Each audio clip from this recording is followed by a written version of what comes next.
So with me in Canberra is the High Commissioner for Kenya, His Excellency Kabira. Welcome to the conference and thank you very much for your presence. Thank you, Roger. High Commissioner, I understand you're a journalist by background, is that correct? Yes. Yeah. So as a journalist, you should be able to explain to us very quickly what message you were trying to convey to the audience today at this conference.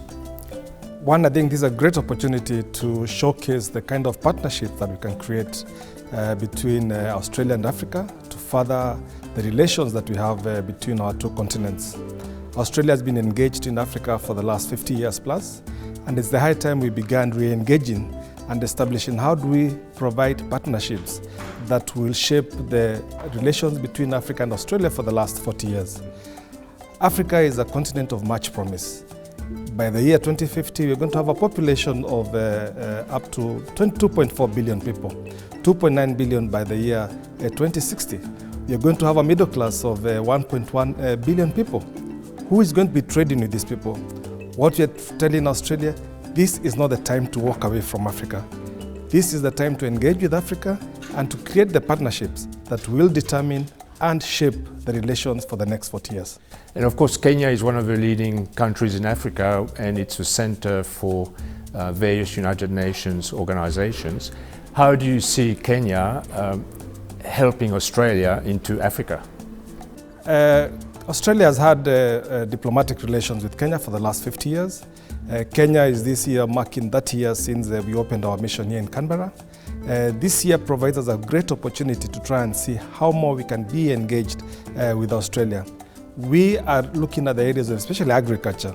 We've just discovered lots of minerals in our country in the area of oil, mining and gas. There's a lot that we can learn from Australia.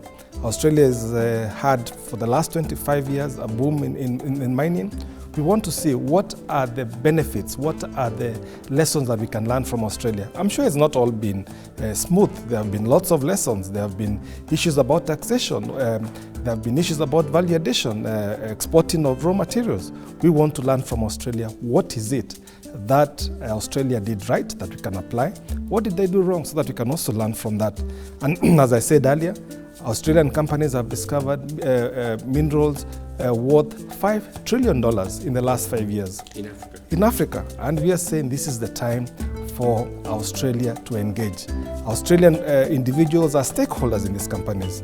Their families work in these companies. They should be concerned and they should be engaged about what is happening in Africa. And what we are saying is that this is the time to create those partnerships to try and ensure that we do not leave gaping holes in Africa.